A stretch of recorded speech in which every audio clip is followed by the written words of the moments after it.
Good morning, good evening, good afternoon दोस्तों। कैसे हैं आप सब? स्वागत है आप सभी का आपके अपने चैनल इकोनॉमिक्स इट्स इजी में। आज हम लोग एक नया कॉन्सेप्ट पढ़ने वाले हैं जिसका नाम है सेंट्रल बैंक। ये सेंट्रल बैंक क्या है? सेंट्रल बैंक वो बैंक है जो एक कंट्री में या जो एक इकोनॉमी में जितने भी मेरे बैंक्स हैं उसको कंट्रोल करती है, उसको सुपरवाइज करती है। तो सेंट्रल बैंक जो है एक एपेक्स बॉडी है जो कि एक इकोनॉमी के बैंकिंग सिस्टम को और मॉनेटरी स्ट्रक्चर को सुपरवाइज करे या कंट्रोल करे। इंडिया में रिजर्व बैंक ऑफ इंडिया मेरी सेंट्रल बैंक है। ये 1 अप्रैल 1935 को इस्टेब्लिश हुई थी। आरबीआई एक्ट 1935 आरबीआई एक्ट 1935 के अंतर्गत ये इस्टेब्लिश। इंग्लैंड में अगर मैं एग्जांपल ले लूं इंग्लैंड का, तो इंग्लैंड में बैंक ऑफ इंग्लैंड है और यूएसए में फेडरल रिजर्व सिस्टम मेरी सेंट्रल बैंक है। तो सेंट्रल बैंक का हम लोगों ने मतलब जान लिया कि सेंट्रल बैंक जो होती है वो एक एपेक्स बॉडी होती है जो बैंकिंग सिस्टम को और मनी सिस्टम को रेगुलेट करती है। अगर आपने इसका डेफिनेशन को समझ लिया तो जो इसके फंक्शंस हैं वो आप चुटकी बजा के ही लिख देंगे। जी हाँ, कैसे हम अभी आपको बताते हैं। ध्यान से सुनिएगा, आपकी नजरें स्क्रीन की तरफ, कान मेरी बातों पे और पूरा ध्यान यहीं पे लगाइएगा। छोटा सा टॉपिक है, बहुत जल्दी खत्म हो जाएगा। फंक्शन की बात करूं तो पहला फंक्शन है, देखिए हमने कहा था कि वो मनी सप्लाई को भी कंट्रोल करती है। तो पहला जो फंक्शन है वो ये हो गया कि वो करेंसी इशू करती है। जी हाँ, किसी भी इकोनॉमी में किसी भी कंट्री में सेंट्रल बैंक के पास ही पावर है करेंसी को इशू करने का। अगर मैं इंडिया की बात करूं तो इंडिया में जितने भी मेरे नोट्स आते हैं, जितने भी मेरे कॉइन्स आते हैं, वो सब के सब आरबीआई इशू करता है एक्सेप्ट 1 रुपी नोट। जी हाँ, except for 1 rupee note. 1 rupee note जो है वो मेरा मिनिस्ट्री ऑफ फाइनेंस इशू करता है। अगर मैं 1 रुपए की बात हटा दूं या 1 रुपए के कॉइन को छोड़ दूं तो जितने भी मेरे नोट्स हैं, जितने भी मेरे डिनोमिनेशन है, वो मेरे आरबीआई इशू करता है। मतलब 10 रुपए के नोट, 500 रुपए के नोट, 200 का, 50 का, 2000 का नोट, जितने भी मेरे नोट्स हैं सिर्फ आरबीआई ही इशू करता है। 1 रुपए का छोड़ के जो मैंने जैसा कि मैंने आपको बताया वो मेरी मिनिस्ट्री ऑफ फाइनेंस। अच्छा, इसके क्या क्या एडवांटेज, सोल अथॉरिटी होने के क्या क्या एडवांटेज हैं? तो देखिए, जब एक ही जना को इशू कर रहा है तो मेरा जो पॉइंट है वो एक ही है। अब उसे पता है होगा कि मैंने कितनी कितनी चीजें इशू करी, मैंने किसको क्या क्या दिया है, किसको कितना कितना दिया है, किसको क्या क्या चीजें दी हैं। ये अगर मेरा एक ही जगह से सारी चीजें इशू हो रही हैं, ठीक है, वही इसी तरह से अब सोचिए आरबीआई ही सारे के सारे नोट्स इशू कर रही है। तो उसे पता है कि मैंने 2000 के कितने नोट्स मेरे मार्केट में चल रहे हैं, 1000 का तो बंद हो गया, 500 के कितने चल रहे हैं, 50 के कितने चल रहे हैं, 100 के कितने हैं, 10 के कितने हैं या 100 के कितने हैं। तो उससे होगा क्या, उससे नोट सर्कुलेशन में एक यूनिफॉर्मिटी आ जाएगी। ठीक है। दूसरा एडवांटेज ये होगा कि सुपरविजन बहुत अच्छे से होगा। आरबीआई अच्छे से सुपरवाइज कर पाएगी क्योंकि उसे पता है कितने नोट्स मार्केट में चल रहे हैं। वो कंट्रोल अच्छे से कर सकती है नोट्स के ऊपर। ठीक है, ऑब्वियस है, जब एक जगह से होता है तो वो प्रॉपरली कंट्रोल भी कर लेगी।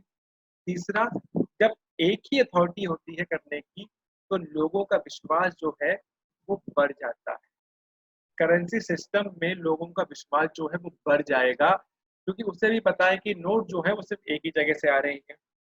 चौथा, मेरा जो क्रेडिट सप्लाई है वो अच्छे से मॉनिटर हो पाएगा। क्रेडिट सप्लाई का मतलब है जो लोन देने वाली बैंक्स होते हैं उसे पता होता है क्योंकि जितने भी बैंक्स हैं उन्हें आरबीआई को इन्फॉर्म करना पड़ता है। जब भी कोई चीज क्रेडिट पे होती है तो उनको आरबीआई को इन्फॉर्म करना होता है। जैसे फॉर एग्जाम्पल, जैसे क्रेडिट कार्ड है। क्रेडिट कार्ड अगर आपने 90 दिन के अंदर अगर आपने पेमेंट पे नहीं करी या मिनिमम अमाउंट में पे नहीं करा तो आपके अकाउंट को वो एनपीए बना देते हैं, नॉन परफॉर्मिंग एसेट्स। तो इनको आरबीआई को इन्फॉर्म करना होता है।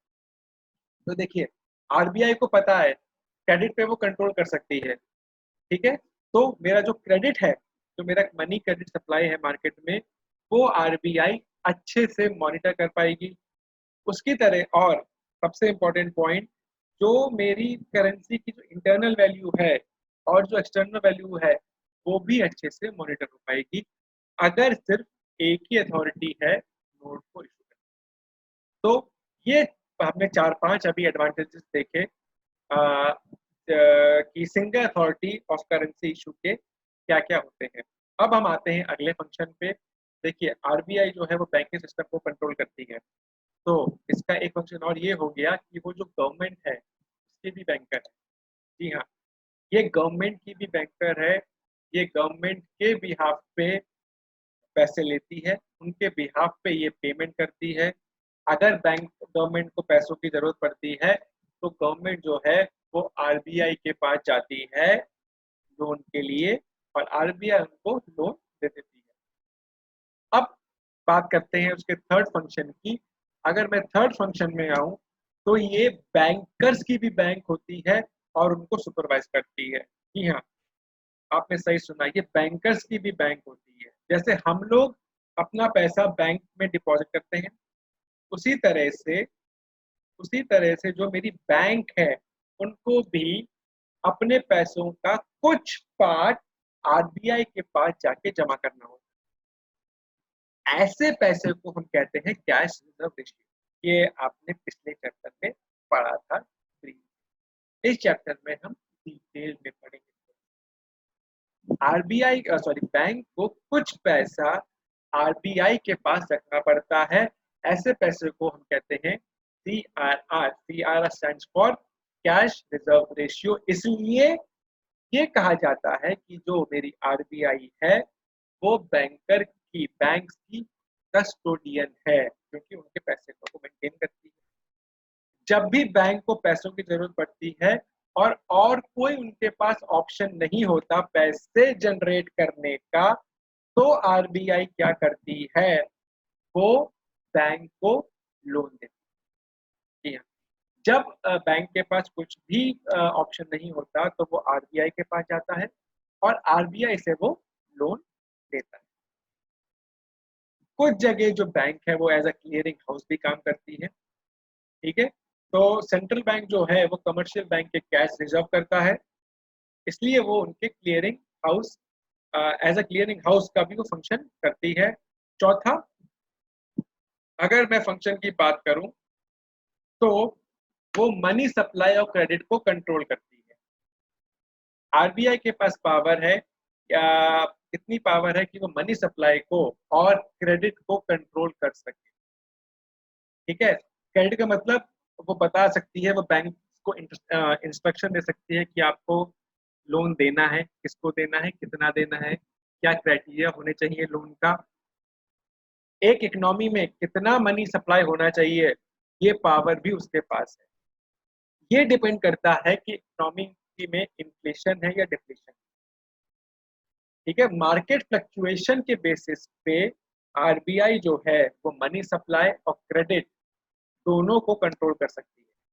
जी हाँ, कैसे करती है? सीआरआर को बढ़ा सकती है, घटा सकती है, वो एसएलआर को बढ़ा सकती है, घटा सकती है। In short, LRR legal reserve ratio को बढ़ा सकती है, घटा सकती है। एक होता है मेरा रेपो रेट, एक होता है मेरा रिवर्स रेपो रेट। इनको भी बढ़ा सकती है, घटा सकती है अगर उसे इकोनॉमिक फ्लक्चुएशन को कंट्रोल करना है। कैसे, यह हम इस चैप्टर में आगे पढ़ेंगे। बट अभी के लिए आप ये समझ लीजिए, क्योंकि फंक्शन डिस्कस कर रहे हैं, ये एक इम्पॉर्टेंट फंक्शन है कि through quantitative and qualitative instrument, दो इंस्ट्रूमेंट होते हैं उसके पास, क्वांटिटेटिव एंड क्वालिटेटिव इंस्ट्रूमेंट, हमारी जो बैंक्स हैं, जो सॉरी आरबीआई है, वो मनी सप्लाई और क्रेडिट को कंट्रोल कर सकती है। और मेरा आखिरी जो फंक्शन है आरबीआई का वो है फॉरेन रिजर्व्स को कस्टोडियन होना। जी हाँ, मेरी जो आरबीआई है वो फॉरेन रिजर्व की कस्टोडियन है। वो कंट्री के जितने भी मेरे गोल्ड है, मेरे जितने भी मेरे फॉरेन एक्सचेंज रिजर्व है, उसकी देखभाल करती है। तो आज के वीडियो में फ्रेंड्स हम लोगों ने सेंट्रल बैंक के बारे में पढ़ा कि सेंट्रल बैंक क्या है, इंडिया में कौन सी सेंट्रल बैंक है, कब स्टैब्लिश हुई थी, 1 अप्रैल 1935 में। उसके फंक्शन के बारे में पढ़ा, जैसे कि वो नोट्स इशू करती है एक्सेप्ट फॉर 1 रुपी नोट। वो मनी सप्लाई को कंट्रोल करती है, वो क्रेडिट को कंट्रोल करती है, वो फॉरेन एक्सचेंज रिजर्व की कस्टोडियन है, वो बैंकर्स की बैंक है, वो गवर्नमेंट की बैंक है। आज के इस वीडियो में इतना ही। अगले वीडियो में हम लोग सेंट्रल बैंक के जो और इम्पोर्टेंट फंक्शंस हैं, क्वांटिटेटिव और क्वालिटेटिव इंस्ट्रूमेंट जो हैं, उसके बारे में हम लोग डिस्कस करेंगे। तब तक के लिए बाय बाय, गुड नाइट, शुभ रात्रि।